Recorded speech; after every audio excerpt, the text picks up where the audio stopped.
નમસ્કાર વિદ્યાર્થી મિત્રો, જય શિક્ષક. છેલ્લે લાસ્ટ લેક્ચરની અંદર છે આપણે ચેપ્ટર નંબર 8 છે પૂર્ણ કરેલો છે. તો હવે પછીના જે લેક્ચરની અંદર બાર સાયન્સની અંદર બીજું ચેપ્ટર સ્થિર વિદ્યુત સ્થિતિમાન અને કેપેસિટન્સ વિશે છે એ અભ્યાસ કરવાનો છે.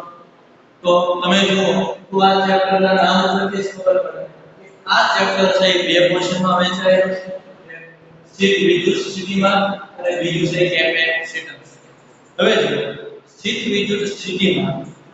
એ ભણવા માટે આપણે ખૂબ અગત્યની રાશિઓ પહેલા કે વિદ્યુત સ્થિતિ ઊર્જા વિશેની વાત કરવાની છે અને ત્યાર પછી એને અનુરૂપ છે આપણે વિદ્યુત સ્થિતિમાન વ્યાખ્યાયિત કરશું. એ બંને કામ છે આ પછીનો પોર્શન કેપેસિટન્સ કે વિદ્યુતભાર અને વિદ્યુત ઊર્જાને સંગ્રહ કરતી રચના કે જેને આપણે કેપેસિટર તરીકે ઓળખશું અને એ કેપેસિટર જે મૂલ્ય છે એ કેપેસિટન્સની અંદર માપશું. તો એ જેમ જેમ આપણે અભ્યાસ કરતા જઈશું એમ એના વિશેની આપણને સંપૂર્ણ સહી માહિતી મળતી રહેશે. તો સૌપ્રથમ આપણે જાણીએ છીએ ચેપ્ટર નંબર 1 ની અંદર જેમ આપણે વિદ્યુતભાર અને વિદ્યુત ક્ષેત્ર વિશે ભણ્યા એમાં આપણે ખૂબ અગત્યની રાશિ કે વિદ્યુત ક્ષેત્ર E આપણે કે આવું સૂત્ર તારેલું 1/q અથવા તો F QE બરોબર છે કે વિદ્યુત ક્ષેત્ર એ વિદ્યુત ભાર ઉપરથી છે તમે વ્યાખ્યાયિત છે કરીશું. સોરી વિદ્યુતીય બળ ઉપરથી છે વ્યાખ્યાયિત કરીશું. એમાં અગત્યની રાશિ કે વિદ્યુત સ્થિતિમાન છે એ વિદ્યુતીય સ્થિતિ ઊર્જા ઉપરથી આપણે વ્યાખ્યાયિત કરીશું.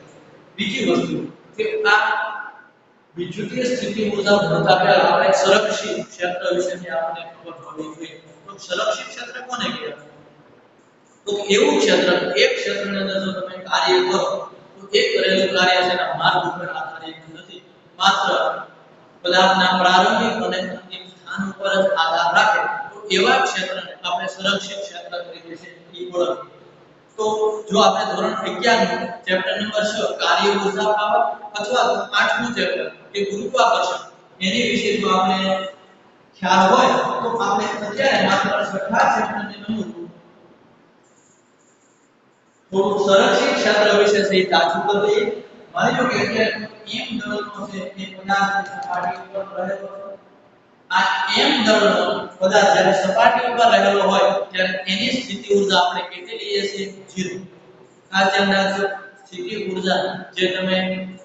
સાપેક્ષ ખ્યાલ છે એટલે તમે કોઈ પણ જગ્યાએ છે 0 લઈ શકો. માની લો કે આપણે છઠ્ઠા ચેપ્ટરની વાત કરીએ તો સ્થિતિ ઊર્જા છે આપણે સપાટી ઉપર 0 લેતા. જ્યારે ગુરુત્વાકર્ષણની અંદર વાત કરો તો અનંત અંતરે છે સ્થિતિ ઊર્જા હું લેતા 0 લેતા. બરોબર, એટલે કોની સાપેક્ષ વાત કરો એ વસ્તુ છે આપણે ધ્યાનમાં રાખવી જોઈશે. એટલે માની લો કે જ્યારે સપાટી ઉપર આની સ્થિતિ ઊર્જા 0 હવે આ m દળના પદાર્થ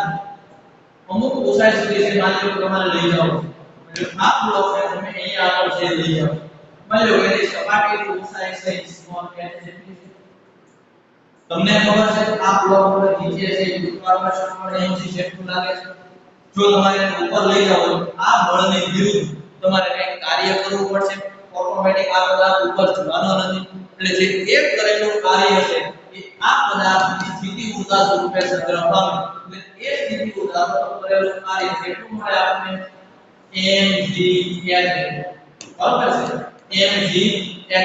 હવે જો એ પદાર્થને વળી પાછો ત્યાંથી છોડી દો તો એ સ્થિતિ ઊર્જા વળી પાછો પદાર્થ ક્યાં હશે? નીચે.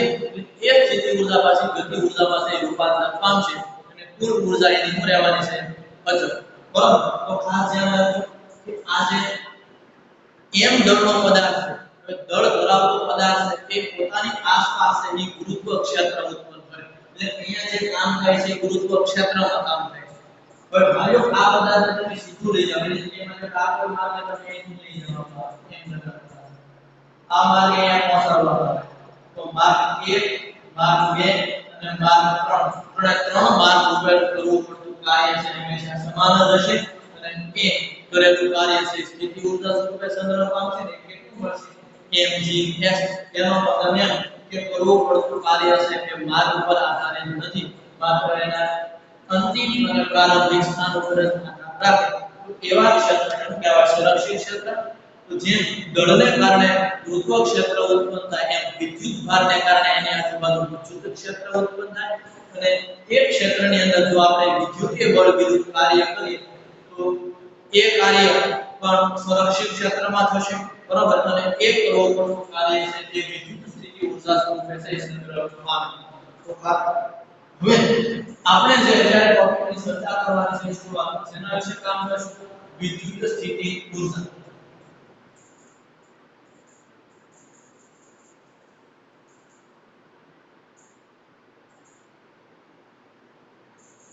વિદ્યુત સ્થિતિ ઊર્જા ભણતા પહેલા આપણે એક સંરક્ષિત ક્ષેત્રની છે વ્યાખ્યા લખી નાખીએ. સંરક્ષિત ક્ષેત્ર કોને કહીશું? સંરક્ષિત ક્ષેત્ર તો કે જે ક્ષેત્રમાં કરવું પડતું કાર્ય એ માર્ગ પર આધારિત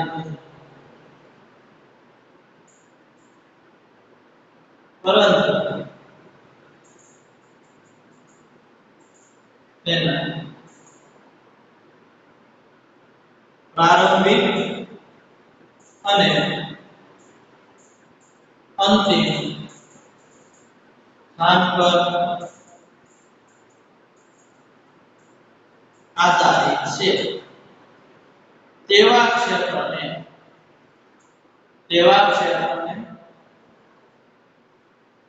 સંરક્ષિત ક્ષેત્ર કહે છે. તેવા ક્ષેત્રને આપણે કેવું કહીએ? સંરક્ષિત ક્ષેત્ર કહીએ છીએ. ઉદાહરણ તરીકે તમે વાત કરો વિદ્યુત ક્ષેત્ર છે, ગુરુત્વાકર્ષણ ક્ષેત્ર છે, તે કેવા છે? સંરક્ષિત ક્ષેત્ર છે. બીજી વસ્તુ જો આ જે સંરક્ષિત ક્ષેત્રની અંદર કરવું પડતું જે કાર્ય છે એ અંતિમ અને પ્રારંભિક સ્થાન પર આધાર રાખે. એનો મતલબ એ બીજી તમે પેલી ઉપર લઈ જાઓ, અંતિમ સ્થાન આ પ્રારંભિક સ્થાન એ વચ્ચેનું અંતર કેટલું છે? h. એના ઉપર જ આધારિત છે, નહીં કે ક્યાં માંગે તમે છે એ એક જગ્યાએ એટલે બીજી જગ્યાએ લઈ જાઓ. બીજી વસ્તુ કે જે સંરક્ષિત ક્ષેત્ર છે ને એની અંદર કરેલું કાર્ય આપણે ખબર છે શેમાં સંગ્રહમાં આવે? સ્થિતિ ઊર્જા સ્વરૂપે. માં બીજો મુદ્દો લખી નાખો કે આ ક્ષેત્રમાં થયેલું કાર્ય, આ ક્ષેત્રમાં થયેલું કાર્ય સ્થિતિ ઊર્જા સ્વરૂપે સંગ્રહમાં આવે. આ ક્ષેત્રમાં જે થયેલું કાર્ય છે તેના સ્વરૂપે સંગ્રહમાં છે સ્થિતિ ઊર્જા સ્વરૂપે. તો આપણે અહીંયા વિદ્યુત સ્થિતિ ઊર્જા વિશે વાત કરવાની છે. તો આપણે એક વિદ્યુત ક્ષેત્રની અંદર છે એક વિદ્યુત ભારને લાવી અને કઈ રીતે છે વિદ્યુત સ્થિતિ ઊર્જા મળે એ રચના જોયા પછી લાસ્ટમાં આપણે વિદ્યુત સ્થિતિ ઊર્જાની છે વ્યાખ્યા આપશું. તો સૌપ્રથમ એ જોવા માટે આપણે છે એક કાર્ટેશિયન યામાક્સ પદ્ધતિ એક સ્વાય વિચારી છે.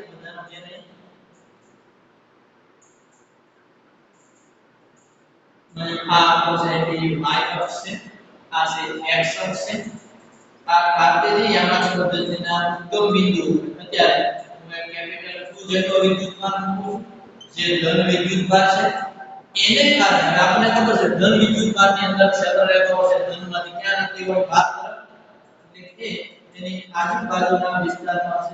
છે એ વિદ્યુત ક્ષેત્ર ઉત્પન્ન કરશે. માની લો આ આખા વિસ્તારની અંદર એનું વિદ્યુત ક્ષેત્ર આવેલું છે આ કેપિટલ Q ને કારણે, અને એ વિદ્યુત ક્ષેત્ર ધારો કે E જેટલું છે. કેટલું છે? E જેટલું વિદ્યુત ક્ષેત્ર છે. હવે આ આપેલ વિદ્યુત ક્ષેત્રની અંદર આપણે કોઈ એક સૂક્ષ્મ વિદ્યુતભાર ને એક બિંદુએ બીજા બિંદુએ છે એ લઈ જવાનું છે. તો ધારો કે અત્યારે એક આ Q જેટલો વિદ્યુતભાર છે, અત્યારે આ સ્મોલ q જેટલો વિદ્યુતભાર છે એને આ બિંદુએથી આપણે એક કોઈ p બિંદુએ વિદ્યુત ક્ષેત્રમાંના p બિંદુએ છે આપણે લઈ જવાનું છે. એના માટે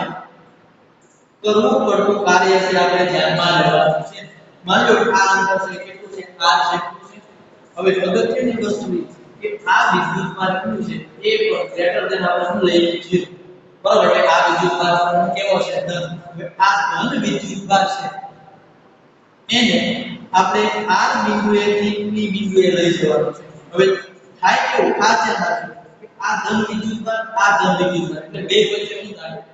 અપાકર્ષણ થાય અને એ અપાકર્ષી બળ કેટલું લાગે તો આપણને ખબર છે આ જે વિદ્યુતભાર છે એનું વિદ્યુત ક્ષેત્ર કેટલું છે E જેટલું એટલે આ જે સ્પર્શ ઉપર છે એ બળ લાગે ઉપરની તરફ છે કેટલું બળ લાગે તો કે F E જેટલું અને E કેટલું હોય તો કે Q E જેટલું એ બહાર તરફ બળ લાગે હવે જો આપણે આ વિદ્યુતભારને R થી P બિંદુએ લાવવો હોય તો આ બળને વિરુદ્ધ કંઈક બાહ્ય બળ લગાડી અને આપણે એને છે R થી P સુધી લાવી શકીએ તો માની લો કે અહીંયા આગળ છે કે તમે એક્સટર્નલ બળ લગાડી અને Q બિંદુને Q વિદ્યુતભારને બિંદુ R થી ક્યાં સુધી લઈ આવવાનો છે આપણે P બરાબર છે તો એના માટે આપણે કંઈક કાર્ય કરવું પડે ઓટોમેટિક R થી P સુધી આવવાનો નથી અને એ જે કરેલું કાર્ય છે સ્થિતિ ઊર્જા સંપ્રેષણ તરફ પામશે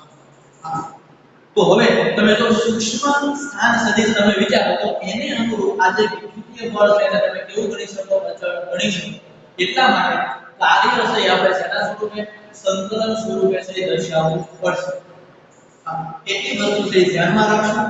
ત્યાર પછીની વાત કરો કે આ જે વિદ્યુતભાર છે એને R થી P સુધી છે પ્રવેગ રહિત લાવવાનો છે પ્રવેગિત જો વિદ્યુતભાર જો પ્રવેગ સાથે જો વિદ્યુતભાર ગતિ કરશે તો એ કંઈક પોતાનામાંથી જે ઊર્જા ગુમાવશે અને જો ઊર્જા ગુમાવે તો એ કરેલું કાર્ય છે સંપૂર્ણપણે સ્થિતિ ઊર્જામાં રૂપાંતર કરે નહીં એટલા માટે આ વિદ્યુતભારને આપણે અહીંયા છે કેવો રાખવાનો છે પ્રવેગ રહિત લાવવાનો છે જો પ્રવેગ રહિત લાવવો હોય તો આ વિદ્યુતભારમાં પરિણામી બળ નથી જાય 0 તો એટલા માટે આપણે એમ લખી શકીએ કે F એક્સટર્નલ અને F E બળ છે એ બંને કેવા હોવા જોઈએ સમાન મૂલ્યના પરસ્પર વિરુદ્ધ દિશાના હોવા જોઈએ તેથી આપણે લખી નાખીએ F external is equal to F E F external is equal to minus F E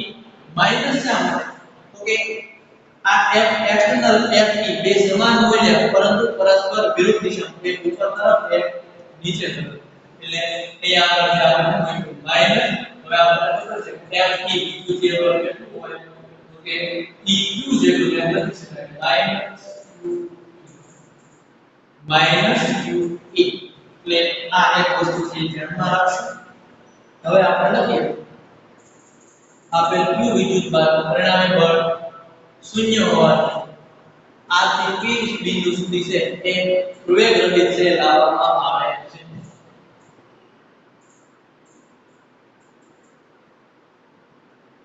વિદ્યુતભાર Q પર લાગતું પરિણામી બળ 0 હોવાથી તે R થી P સુધી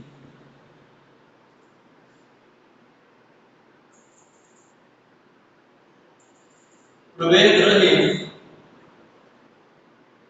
ગતિ કરી આવે છે વિદ્યુતભાર Q પર લાગતું પરિણામી બળ કેવું છે 0 એટલે R થી જે P સુધી આવવાનો છે કેવો રહિત આવવાનો છે પ્રવેગ રહિત આવવાનો છે પ્રવેગ રહિત એનો મતલબ તમે એમ લખી શકો A આપણા માટે શું છે 0 બરાબર છે હા હવે ખાસ ધ્યાન રાખો કે માની લો કે આ R થી P સુધી તમે પદાર્થને લાવો અને P કરેલો કાર્ય સ્થિતિ ઊર્જા સ્વરૂપે સંગ્રહ થયું તો જો P બિંદુએ પદાર્થને છોડી દેવામાં આવે તો વળી પાછો એ R બિંદુએ જતો રહે છે એનો મતલબ એ કે સ્થિતિ ઊર્જા શેમાં રૂપાંતર થઈ ગયું ગતિ ઊર્જામાં એટલે કે સંરક્ષિત ક્ષેત્રની અંદર છે આ ઊર્જાનો હંમેશા કેવી રહે અચળ જ રહે ઊર્જા હંમેશા અચળ જ રહેશે તો હવે આપણે કરવા પડતા કાર્ય કાઢી લઈએ કે વિદ્યુતભારને R થી P સુધી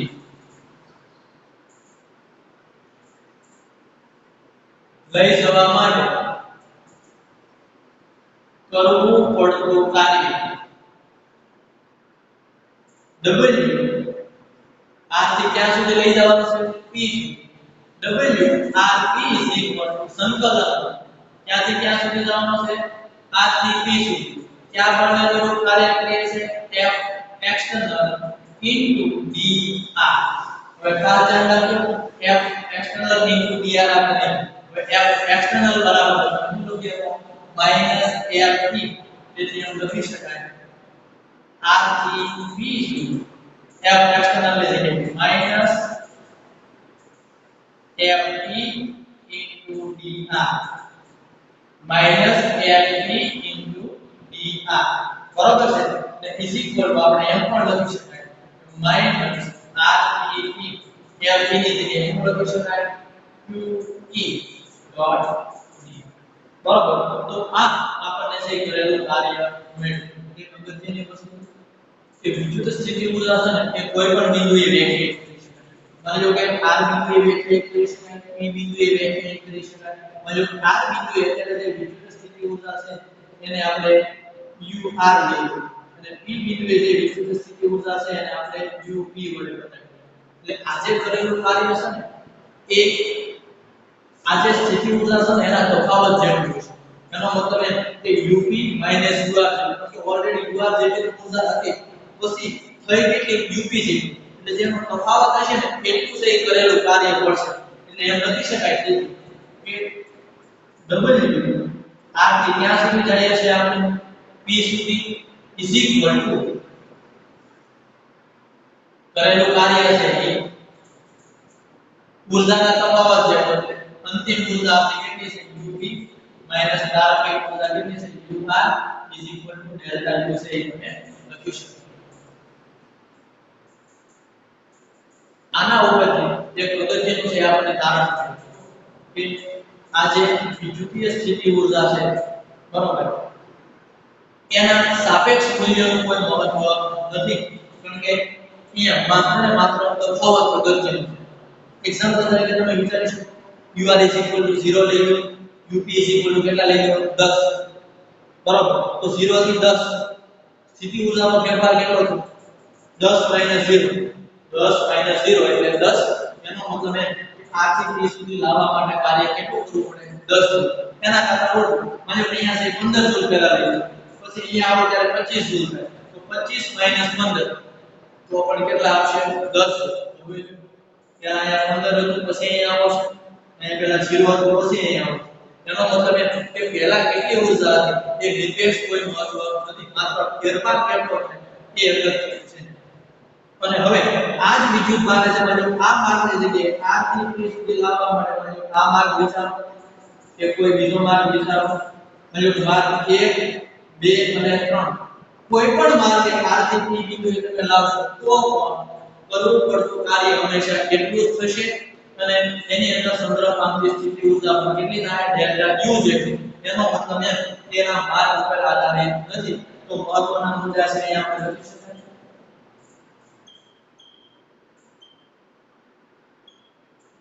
ધ્યાન રાખો પહેલો મુદ્દો એવો કે વિદ્યુત સ્થિતિ ઊર્જા માર્ગ પર આધારિત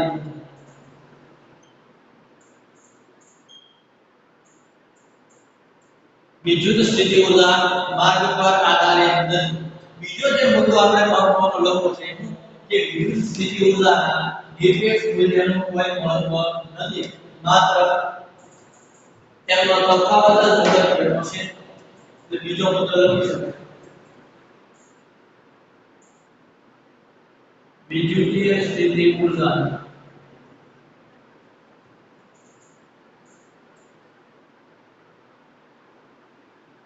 નિરપેક્ષ મૂલ્યનું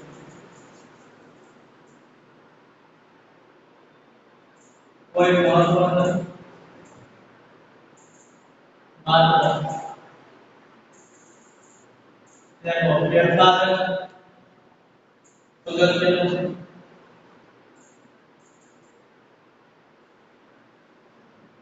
ખ્યાલ આવે હવે અહીંયા આગળ આપણે રેફરન્સ માટે અનંત અંતરે છે એ વિદ્યુત સ્થિતિ ઊર્જા છે આપણે મળેલી છે શૂન્ય તો માનો કે આપણે આ R બિંદુ છે અત્યારે માનો કે આ ઇન્ફિનિટી અંતરે આવેલો છે R બિંદુ છે ક્યાં આવેલો છે ઇન્ફિનિટી અને ઇન્ફિનિટી એટલે કે અનંત અંતરે છે આપણે સ્થિતિ ઊર્જા છે એટલે શૂન્ય એટલે અહીંયા આગળ જે આપણે સ્થિતિ ઊર્જા છે u ઇન્ફિનિટી કેટલા થાય 0 તો હવે આપણે વાત કરી જ્યારે અનંત અંતરેથી જો p બિંદુએ આપણે વિદ્યુત ભારને લાવીએ તો એ જે સ્થિતિ ઊર્જા છે એ p બિંદુએ કેટલી હશે તો એ છે આપણે મેળવી શકીએ તો એમ લખી શકાય કે ડેલ્ટા u સૂત્ર લખ્યું છે આપણે કે up ur આપણે r થી ક્યાં જતા હતા p સુધી હવે ક્યાં આવ્યા છે ઇન્ફિનિટી થી p સુધી આવ્યા છે ક્યાં આવ્યા છે ઇન્ફિનિટી થી p સુધી એમ લખી શકાય ડબલ ઇન્ફિનિટી થી p સુધી એટલે up u ઇન્ફિનિટી આપણે ખબર છે up u ઇન્ફિનિટી તો છે 0 તેથી એમ લખી શકાય delta u up delta u up હવે જો તમે અનંત અંતરેથી p બિંદુ આવ્યા તો p બિંદુને અનુરૂપ છે આપણે વિદ્યુત સ્થિતિ ઊર્જા છે વ્યાખ્યાયિત કરી શકાય કે અનંત અંતરેથી આપેલ વિદ્યુત ભારને વિદ્યુત ક્ષેત્રમાંના કોઈ બિંદુ લાવવા માટે વિદ્યુત ક્ષેત્રની વિરુદ્ધ દિશામાં વિદ્યુત ક્ષેત્ર બહારની બાજુ તો વિદ્યુત ક્ષેત્રની વિરુદ્ધ દિશામાં કરવા પડતા કાર્યના મૂલ્યને આપણે શું કહીશું વિદ્યુત સ્થિતિ ઊર્જા તરીકે ઓળખશું બરાબર છે તો અત્યારે પેલું જ્ઞાન પછી આપણે જે એની વ્યાખ્યા છે એ લખીશું બરાબર છે તો અત્યારે વિદ્યુત સ્થિતિ ઊર્જાની છે એ વ્યાખ્યાની વાત કરીશું હું લખવાનું છે આપણે કે અનંત અંતરેથી આપેલ વિદ્યુત ક્ષેત્રને વિદ્યુત ક્ષેત્રમાંના આપેલા બિંદુએ પણ વિદ્યુત ક્ષેત્રની વિરુદ્ધ દિશામાં બરાબર કરવા પડતા કાર્યના મૂલ્યને આપણે શું કહીશું વિદ્યુતીય સ્થિતિ ઊર્જા તો આ લખું છું અનંત અંતરેથી